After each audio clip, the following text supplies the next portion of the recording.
Hello' guys, good morning. আমি এতিয়া জলপান খাম আৰু সেইফালে আমাৰ বহি গৈছে জামাল সিং আৰু এইফালে আমাৰ মাতাশ্ৰী আছে।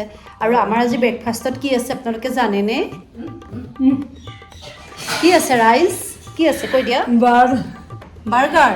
অ' আই, বাৰ্গাৰ আছে বোলে আজি ব্ৰেকফাষ্টত। 12টা বাজিছে। আমি 12 নোনত আমি ব্ৰেকফাষ্ট কৰিবলৈ লৈছোঁ। আমাৰ জামাল সিং আছে এইফালে, এইফালে মায়ে কাঢ়ি আছে। ৰাইজ, আমাৰ ব্ৰেকফাষ্ট আপোনালোকক যদি দেখুৱাওঁ আপোনালোকৰ কিন্তু খাওঁ খাওঁ লাগিব আকৌ দেই। হা? অঁ, সান্দহৰ লগত কঁঠাল দেখিছে নহয় এয়া। তাৰ আমাৰ জামাল সিঙে ঘৰটো মচিছে, এয়া দেখিছেনে ৰাইজ? পূৰা মুখখন চাব পৰাকৈ জিলিকি আছে মজিয়া। তাৰপাছত ওপৰত ফেনখন যে দিছে, ফেনখন মানে আমাৰ সাফল আইন, দেখিছেনে? এইটো বুলি কয় সাফল আইন। এতিয়া মই আপোনালোকক দেখুৱাম এয়া কঁঠাল আৰু সান্দহ। এয়া দেখিছে নহয়, পকা কঁঠাল, সান্দহ গুড়ি, গাখীৰ।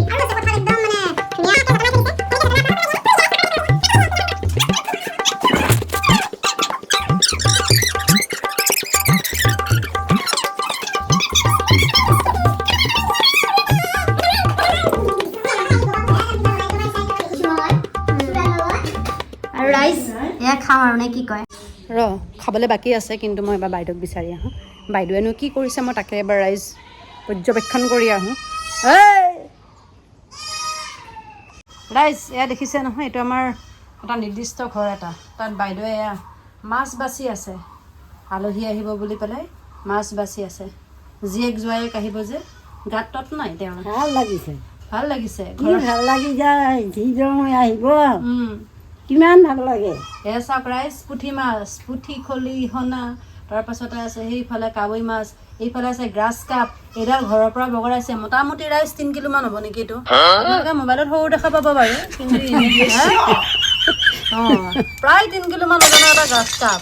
এইটো চাওক ৰাইজ, এইটো কাৱৈ মাছ। এইটো মানে জাপানী কাৱৈ হেনো। কাৱৈ নেকি এইটো? কাৱৈ জাপানী কাৱৈ। মানে আমি ইণ্ডিয়াৰ বস্তু নাখাওঁৱেই প্ৰায়। এয়া পুঠি মাছ দেখিছে নহয়, মাছ পুঠি একদম মানে পূৰা যতনাই ৰাখিছে। এওক মই আহিছিলোঁ কঁঠাল খাবলৈ বুলি মাতি নিওঁ, পিছে ৰাইজ মাছ বচাত ব্যস্ত। হ'ব দে। কেনেকৈ হ'ব?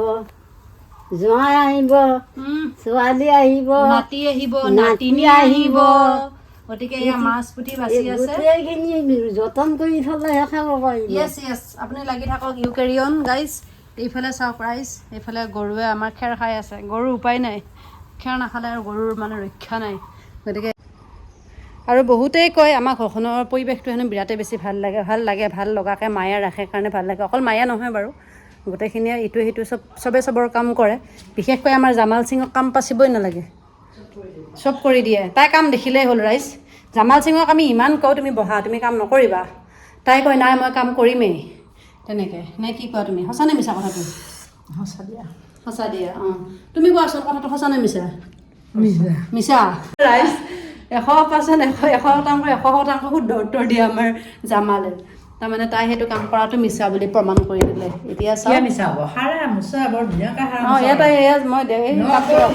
তাই মাটিৰো মুচিছে, নহয় তাই কোনটো মিছা বুলি কৈছে? এই কাম দেখিলে যে কৰে সেইটো কথাই মিছা বুলি কৈছে। বাকী মোচা সাৰা কৰে লেবেল এটা আছে ৰাইজ। কাম দেখিলে কৰিব দৰকাৰ নাই। যদি কোনোবাই কৰ বুলি কৈছে সেইটোহে কৰিব লাগে। এনেই কাম দেখা মতে মোৰ চামুচ অকল লাগিছিলে। কি হ'ল দিয়াচোন থাকা। এতিয়া আকৌ কোনোবাই ক'ব এই কঁঠালখিনিনো চামুচেৰে খাব নোৱাৰে নে? মই নোৱাৰোঁ। চৰি, হাতেৰে ফুল হৈ গৈছিলে। আমাৰ মায়ে শুদ্ধ কৰি দিছে বাৰু। আৰু তেনেকৈ এতিয়া কোনোবাই সেইটো ক'ব পাৰে, ইছ ৰাম কঁঠালখিনি আৰু সান্দহখিনিও হাতেৰে খাব নোৱাৰে, আমি নোৱাৰোঁ, আমি সৰুৰ পৰাই নাখাওঁ। তেতিয়াহে ষ্টীলৰ চামুচ, আগতেতো সোণৰ চামুচেৰে খাইছিলোঁ। এতিয়া সোণৰ চামুচ বিক্ৰী কৰি ষ্টীলৰ চামুচ কিনিলোঁ নে কি কোৱা মা? হা?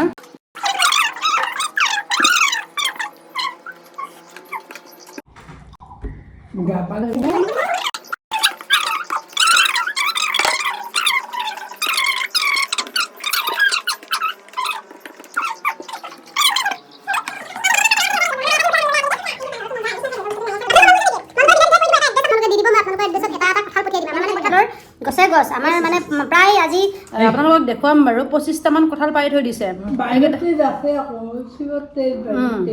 আছে জিমিয়ে কৈছে যে আমাৰ ব্লাডটো মানে আমাৰ মানে বায়ন বুলি মাতিছিলে ককা ৰাইজ বায়নৰ তেজ আছে বুলি কৈছে মানে বায়নৰ তেজ আছে বুলি কিয় কথাটো ক'লে জানানে আগতে তাৰমানে আমাৰ ককায়ে মানে বস্তু নিজৰ যিমান খায় আনকো সিমান দিয়ে ঠিক একেদৰে আমিও তাৰমানে তেনেকুৱাই আমাৰ হাতত যদি কিবা এটা থাকে আমি ভগাই পিটাই খাওঁ দিও লাগে 25টামান কঁঠাল পাৰিছে ৰাইজ যদি আপোনালোকৰ কাৰোবাক আমাৰ ঘৰৰ কঁঠাল খাবলৈ হেঁপাহ আৰু যিকেইটা কঁঠাল প্ৰায় শেষ কৰিব এটা কথা তেওঁলোকে খাবলৈ মন কৰিছে বিশেষকৈ এতিয়া বাৰু শেহতীয়া হ'ল কাৰণ হাত লগাৰ আগৰ পৰাই কঁঠাল পকে হাতৰ সময়ত খুব কঁঠাল পাৰিলে খালে তেনেকুৱা হৈ গ'ল আৰু বহুতকে দিলে তেনেকুৱাও হ'ল কিন্তু এতিয়া আৰু মানে মই ক'লোৱে 25টামান আছে যদি আপোনালোকক লাগে আমাৰ ঘৰৰ কঁঠাল খাম বুলি ভাবে ধুনীয়াকৈ আপোনাৰ এড্ৰেছটো মোক দি দিব মই কুৰিয়াৰ কৰি মেলি পঠিয়াই দিম কিন্তু ডেলিভাৰী চাৰ্জটো আপোনালোকে মোক দিব লাগিব ৰাইজ কঁঠালৰ পইচা দিব নালাগে